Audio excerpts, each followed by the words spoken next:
जैसा कि हम सब लोग जानते हैं कि इंडिया में अभी कोरोना की सेकेंड वेव चल रही है और इस सेकेंड वेव ने हमारी लाइफ को कहीं ना कहीं किसी न किसी तरीके से अफेक्ट किया है। तो हाय एवरीवन, मैं आज इसी पर आपसे कुछ बात करना चाहूँगी, कुछ अपने एक्सपीरियंसेस यहाँ पे शेयर करना चाहूँगी क्योंकि मैं भी इस बार अफेक्टेड रही और मैंने उसको कैसे टैकल किया।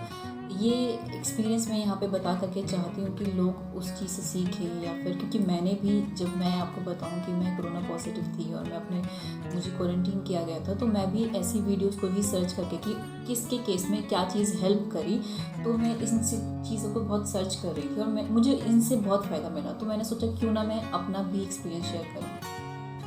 स्टार्टिंग करेंगे सबसे 1 2 3 स्टेप्स में। सबसे पहला कि मैं आपको एक चीज़ बताऊं कि टेस्ट जो मैंने करवाया कि जिससे मुझे पता चला कि मुझे कोविड है या नहीं, तो मेरे संग यहाँ पे ये रहा कि मैंने 3 यहाँ पे टेस्ट करवाए, जिसमें से मेरे 2 RT-PCR था और एक रैपिड एंटीजन था, जिसमें मेरी तीनों में रिपोर्ट मेरी निगेटिव आई। तो मेरा कभी भी पॉजिटिव केस नहीं आया, मतलब रिपोर्ट ने कभी भी ये नहीं बोला कि हाँ मुझे कोविड है, लेकिन मेरे संग सिम्टम्स प्योर थे।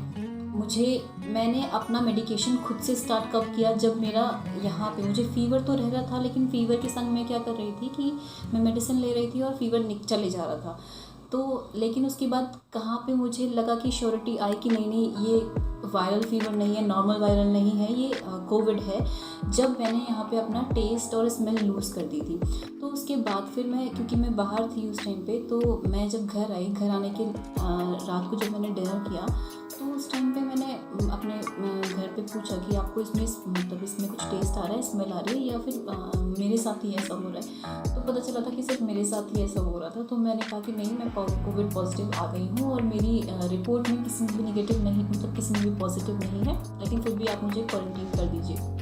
तो मैंने एक सेपरेट रूम ले लिया और फिर यहाँ पर मैंने जितने भी मेरे फ्रेंड्स थे जो इस मेडिकेशन के अंदर थे या जो कोविड पॉजिटिव थे, मैंने उनको कॉल किया और फिर उनसे सारी मेडिसिन पता करी। जो यहाँ पे 2-3 मेडिसिन हैं। देखिए, वैसे तो क्या है कि हम खुद से हमें नहीं लेनी चाहिए। मैं आपको कभी भी ये नहीं बोलूँगी कि आप खुद से मेडिसिन लीजिए जब तक आपको डॉक्टर प्रिस्क्राइब नहीं करते, लेकिन क्योंकि गवर्नमेंट ऑफ इंडिया ने यहाँ पे कुछ मेडिसिन के नेम दिए हुए हैं, तो मैंने वही फॉलो करी और मैंने वो खुद से मंगा ली थी, जिसमें से मैं आपको बताऊँगी फीवर की हमें डोलो 625 mg बताई गई थी और एक आइवरमेक्टिन थी जो आपकी थ्रोट इन्फेक्शन के लिए था, और एक आप कोई से भी यहाँ पे एंटीबायोटिक आप ले सकते थे, जिसमें मैंने एजिथ्रोमाइसिन ली थी। तो ये मैंने मेडिसिन ली और मेडिसिन लेने के बाद मैंने स्टार्ट किया, लेकिन मुझे मैंने एजिथ्रोमाइसिन ली थी।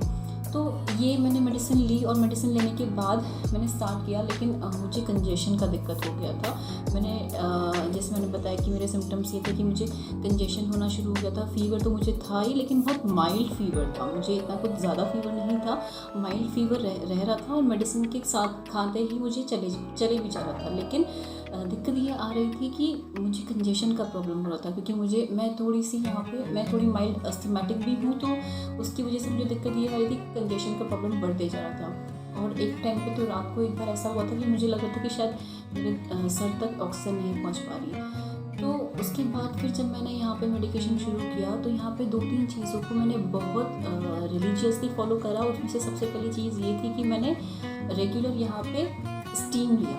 स्टीम लेने के साथ साथ मैंने यहाँ पे 2-3 एक्सरसाइज है, ब्रीदिंग एक्सरसाइज, जिसको मैंने रेगुलरली फॉलो किया और एक दिन में मैं 4-5 बार स्टीम ले रही थी। और उसके बाद मैंने एक्सरसाइज को भी यहाँ पे जब भी मुझे फील होता था कि नहीं मुझे अभी करनी है, और मुझे उससे बहुत फ़ायदा हुआ। और देखिए, एक और चीज़ बताऊँ कि जैसे हम सब लोग देख रहे हैं कि ये घर के उपाय हैं, इससे ऑक्सीजन लेवल बढ़ता है, इससे घटता है, ये सब चीज़ें होने को होती हैं, किसी के लिए वर्क करती हैं, किसी के लिए नहीं करती हैं। देखिए, मैं रिकमेंड किसी को नहीं करूँगी, लेकिन मैं अपना, जैसे मैंने बताया कि मैं अपना एक्सपीरियंस शेयर कर रही हूँ। तो यहाँ पे मेरी दादी ने मेरे लिए एक कपूर में लौंग, कपूर और कुछ चीज़ें डाल करके उन्होंने एक छोटा सा एक पोटली बनाया और उन्होंने बोला कि आप इसको हमेशा स्मेल करते रहना। तो बिलीव में मुझे उससे इतना फ़ायदा हुआ क्योंकि मेरा ये दोनों नॉस्ट्रल्स ब्लॉक हो गए थे। तो जब मैं रात को सोते वक्त मैं लेट रही थी, तो मेरे को ये सांस लेने में दिक्कत हो रही थी। तो जब मैं उसको बार बार इन्हेल किया तो मुझे उससे बहुत फ़ायदा मिला।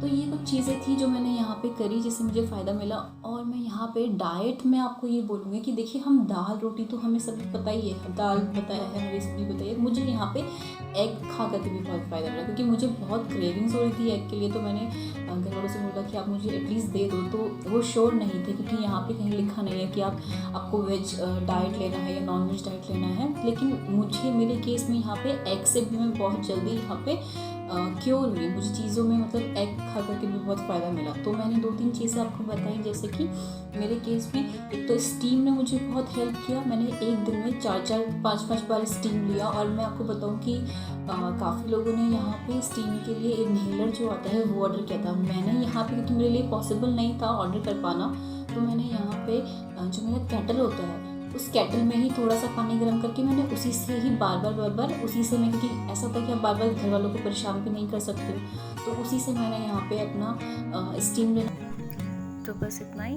Thank you.